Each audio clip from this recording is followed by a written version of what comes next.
¿Qué tal? ¿Cómo están? Bienvenidas y bienvenidos a este desafío. Hoy vamos a conversar con la doctora Iliana Rodríguez Santibáñez.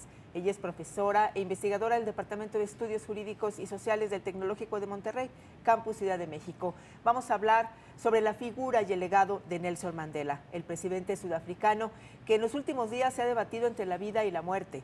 Su obra, su vida ha sido reconocida no solamente por sus compatriotas, sino también por quienes ostentan el poder actualmente, los grandes presidentes del mundo. ¿Cuál es el legado de Mandela? Porque este hombre hoy es despedido con miles y horas de cantos. ¿Qué significa que este hombre haya luchado contra la discriminación, contra la exclusión, contra el apartheid? Gracias, doctora, por estar con nosotros. Pues bienvenida. Muchas gracias.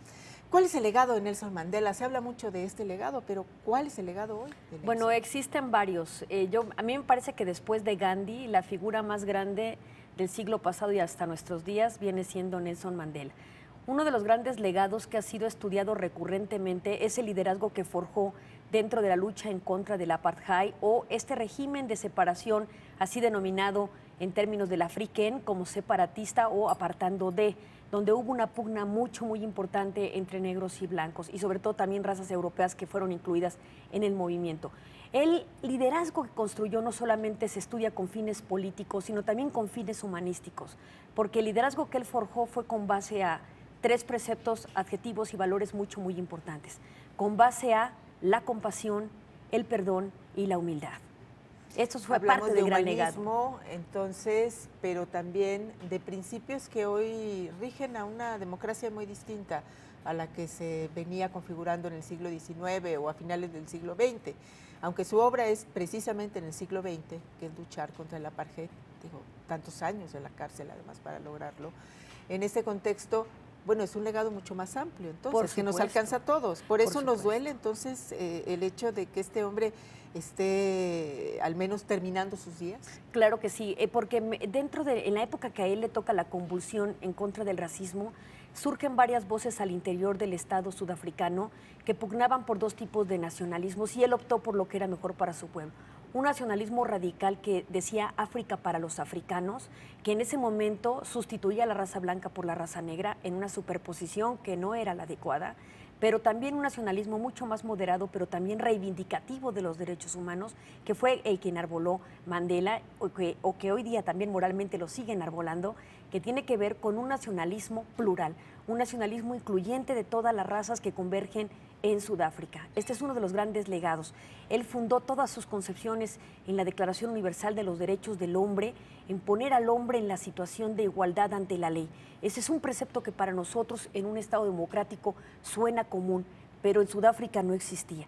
Vivían en las reservas y aquellos que no tenían un trabajo, lo que nosotros consideraremos como los que ni estudian ni trabajan, eran penalizados. El derecho a la reunión no podía suscitarse. Entonces, la forma en que se dio el movimiento para penetrar hacia la unificación de los sudafricanos fue de manera clandestina, lo que le condenó precisamente a una primera condena de 5 años y luego una condena posterior de 27 años, donde pasaría sus días. Hemos tenido a Mandela, él entra a los 44 años de edad a prisión, sale cuando tenía 71, él nos ha sido prestado por 20 y tantos años solamente en su calidad de hombre libre, y aún así su pensamiento trasciende hasta nuestros días. Ahora, este legado y esta trascendencia pareciera ser que en Estados Unidos ha sido muy importante con la población afroamericana.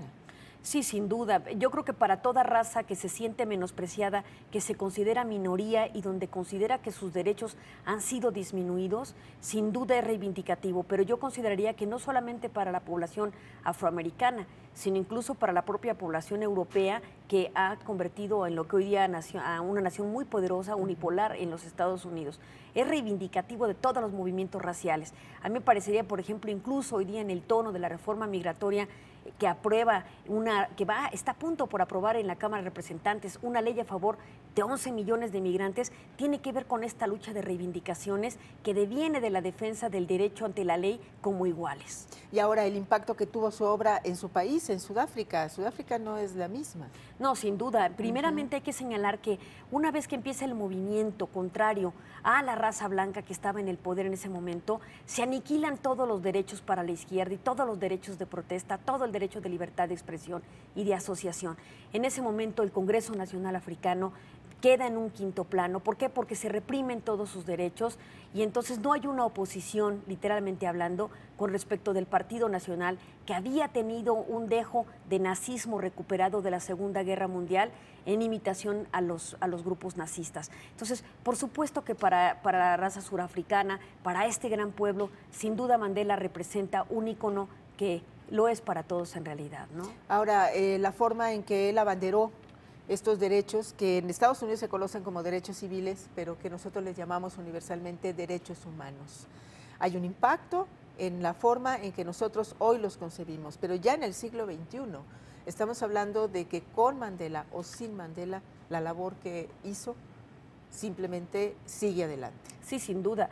Él logró llevar todo lo que fue este régimen de opresión a un sistema de democracia representativa de manera unificada.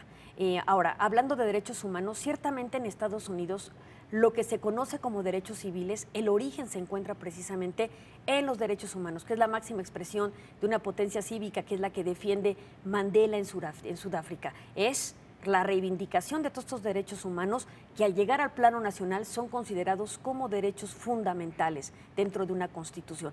Eso no es cosa menor. Eso es una lucha que costó sangre y que representa los colores de la bandera africana. El negro de la tierra, el negro del color de la raza, el verde de la tierra y el amarillo de la riqueza que guarda ese pueblo. Es muy reivindicativo el movimiento de Mandela respecto de los derechos humanos, hoy día reconocidos como derechos fundamentales tras una positivización que el legislador hace cuando lo recibe en el plano nacional. Es correcto. Y ahora, doctora Iliana, para concluir, el legado de Mandela en México, ¿cómo lo podemos traducir? Claro, si hablamos del mundo y del impacto que tuvo su trabajo, su labor a favor de los derechos humanos, suponemos que obviamente México está incluido.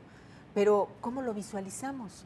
Yo creo que este legado, yo creo que sí, es a través de la lucha de la defensa de los derechos humanos en un régimen democrático. Este es el mayor legado que deja Mandela a todos los pueblos que se conciben a sí mismos como un régimen democrático. La defensa irrestricta de los derechos humanos.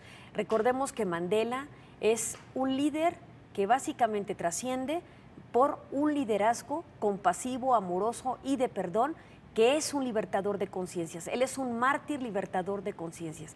Y en eso nos tenemos que quedar con el pensamiento de Mandela como un libertador a favor de los derechos humanos. Gracias por hablarnos sobre este hombre tan importante en el siglo XX, pero que trasciende su obra para el siglo XXI y los posteriores. Gracias, doctora. De nada.